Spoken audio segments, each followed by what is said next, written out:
Hello and welcome to my Genesis deck profile for both Premium and Standard. We'll be taking a look into Astral Poet.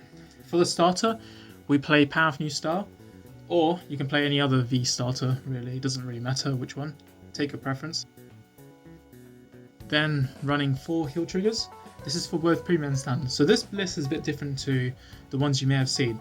Normally, Premium would play 16 stands, but I'm looking to play the G Guardians. So this is more of a build that doesn't really have as much a risk to low rolling. The thing with 16 stands is that each stand trigger only has 10k shield. So if your opponent is playing something like Fenrir and high rolls you, you're not going to be able to guard those multiple attacking Gleipnirs, which is the idea with this list, having some 20k shields as well. And speaking of, having additional defense cards like the Draw Perfect Guards. So Eos Dragon, which is also played, won't be enough. I think having more defensive cards would be useful. Now, this card was placed more so due to cards like No Life King, but with Gas Steel now becoming more popular, I may consider cutting this and playing Sviti, the Sentinel crit. Next up, we have 8 criticals if it's for standard format. Pretty self-explanatory. You could even play 12 critical again with Sviti as your Sentinel critical. That's one possible option. It's quite a decent one, I'd say. Good against multi-attack decks. Since I've only got about 2 different stand triggers to pick between, I've decided to go with Dreaming Dragon as the first choice because he can return to deck, draw you a card, return everything back. It's a Mirage as well, it disappears on the field. Very handy card. So definitely worth playing that one. Of course, you should also play Taro. Very good card. A staple in any Genesis deck that is not Regalia. 4 copies of Valkyrian. Originally I was going to play 3 when they first revealed Eos Dragon on that weekly stream. But I thought, after a while, you know what, I prefer to draw into Valkyrian because Eos while it can search it out, it requires a counterblast cost, which can be a problem in a format where people are trying to damage deny you. So I'd say play 4 Valkyrian. Also, you could sneakily put in Valkyrian, since it's a grade 5, into your Soul with Decay. You could gain a cost of 5 to then use the New Uranus, so you get away with just 1 card as your cost to open the Astral Plane. 4 copies of the New Uranus, Origin Deity of Heavenly Light Uranus, so you can pay a cost of the sum of 5 to then get yourself an Astral Plane.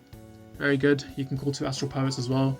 Bear in mind I'm playing a very high amount of Astral Poets, so I make sure that this works more often. While I did say I'm playing less stand triggers, this skill does help. It's an alternative way to then stand up your Valkyrie and win. You don't need so many restands. If you can do it in a more sensible, controlled way, you should be able to steal games on your turn 3. This card is one of the coolest cards in all of 2020. Eos Dragon. It acts like a perfect guard without being a sentinel. Something I think a lot of people wish they had, considering all the guard restrictions going on, like Hamiel. So, yeah, very good. You can search with Decay of Just Path as well. You can also search Valkyrian. I mean, what more could you ask for?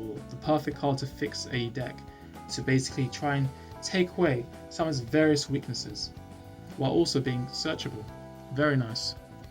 4 of the good old Uranus from the Char deck. A free way to gain a Force marker.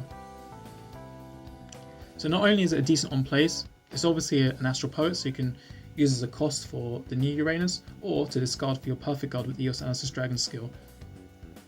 I remember when they revealed Eos Dragon on the stream, right up until that point I was kind of dreading the idea of, oh god, what if they make me replace these BCS promos that I've just picked up the other month? And thankfully, that's not what happened. Eos actually ended up being complimentary because this deck rewards you for playing a lot of grade 3s. Well, more specifically Astral Poet grade 3s, because you can increase the chance of Decay going off, but also because that additional ride chain, pseudo ride chain that they made in that same stream. This card is still quite decent. It's a decent ride target, second to the New Uranus.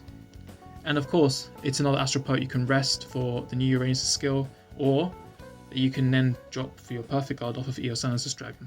It's good fodder. It's good. It's a grade 3 as well. You know, you can hit it with Valkyrian, get more drives more consistently rather than just seeing 0s to 2s. And I'd rather play this than play Atlas, because Atlas is a counter loss 1, so I'd rather just succeed more with Decay. Besides, Glepner is in the deck. Glepner can add your Decays potentially from Soul to hand if you did happen to ride Decay earlier on. Or you Soul Charge it with Valkyrian, but that's for the long game. 4 copies of this incredibly important grade 1, Recruits of Stratification. This card fixes the deck. It lets you get away with playing a lot of grade 3s and 5s. You ride it, you add your grade 2 Arcturus or Fervent Will to your hand. You gain more hand power. Then there's also 1 copy of Arcturus or Fervent Will. Originally I was thinking about playing 2, but then playing 3 Valkyrian, but I decided to bump Valkyrian to 4 and knock this down to 1. That's basically the only change I made actually to the list since since the day that Eos Genesis Dragon was revealed. Yeah, really good. If you happen to join to it while having Bergrooks, it's not really a big deal. Rarely happens, just like an over trigger. Not the end of the world. Just eat that -1, in exchange for actually playing a better deck. Another excellent ride target, Decay of Just Path. You gain your Force Mark on turn 1 at least. You can also search for very key cards like your main ride in the New Uranus, or your rear guards, or your Perfect Guard. And obviously if you find the Genesis Dragon, the Perfect Guard, you can search for Valkyrian as well. Assuming your opponent hasn't kept you on 0 damage or isn't damage denying you after you decide to pay a counterblast cost in the early game. So definitely play 4 of these. Also, you can add to Soul with Glepner as mentioned earlier. And then you've got one of the most broken cards that Genesis has ever seen before. So some of the G units aren't really going to matter that much. It's mainly the main deck that counts a lot more. It's not as often that you'll go into these, but what you might go into more often are these Marduks. On attack, and you get to stride it. Very useful if you want the extra drive check. Next we have Amaruda. Also not the most aggressive stride either from Preconception, but do bear in mind, Taro exists, so all the strides they've been making for Genesis have been nerfed aggressively. Taro is the main finish of the deck, but this is definitely good. Just like Marduk, it's an engine, it helps your Taros. If you get your Taros in your soul, you can then soul blast them. This card soul charges them. You can also draw 2, which is helpful. It's more of a fallback. I mean, in a normal Genesis deck, Amaruda does do a lot more compared to Astral Poet. And then you've also got to make sure you have something that doesn't require counterblast costs. So we've got Muspel, and then we've got this lovely assortment of G Guardians. Very useful, especially if the game goes beyond turn 3. And of course we do play heals, so G Guards are useful. You can play whether it's Iris, Twagut, or Loria. You can even play Hanasatsuki, which isn't in here, but that's not a bad choice either. And you've got also Dismal. One thing you'll probably be aware of is how a lot of the time the way Valkyrian works is you just have it attack a bunch of times, you keep draft checking stand triggers. The reason why I decided not to go for the 16 stand build is because it's more ideal if you high roll. If your opponent has plays a Fenrir deck, plays Valkyrian themselves, plays Blade Master, anything really, they're probably more likely to just kill you, and you wouldn't have any decent defense for that. So having some PGs could be handy. That's one way to go about it, which is why I decided to just show this variant of the deck. But yeah, very good against Fenrir. Fenrir, the thing is the looping itself, especially if your opponent's still on grade 2, it's not that easy to do. And so a lot of the times they'll just be pumping up their Glepner and then just attacking a bunch of times in the best case scenario, usually. So in that case, what you tend to do is you go for the G Guardians or the Perfect Guards while they're scaling up, gaining 10k per swing. And then you're farming a massive hand as well. Remember, Bakruk's Stratification, Arcturus of Fervent Will, there are ways to gain more hand. And Decay of Just Path as well. So you generally tend to find a hand where you could survive a Fenrir turn if they high roll against you. And then you go into your turn, and then you do your thing. If you play well, of course, because you're not playing 16 stands. So you can't rely as much on luck. You have to be a bit more smarter. But you've got all these fail safes, which helps.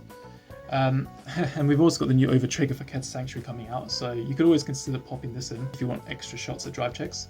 But yeah, this is basically a build that's designed to help you survive if you low roll. That's the idea behind it, rather than relying on high rolling. Anyway, I think that about covers it. So thanks for taking a look. I hope you found it useful, and take care. Bye bye.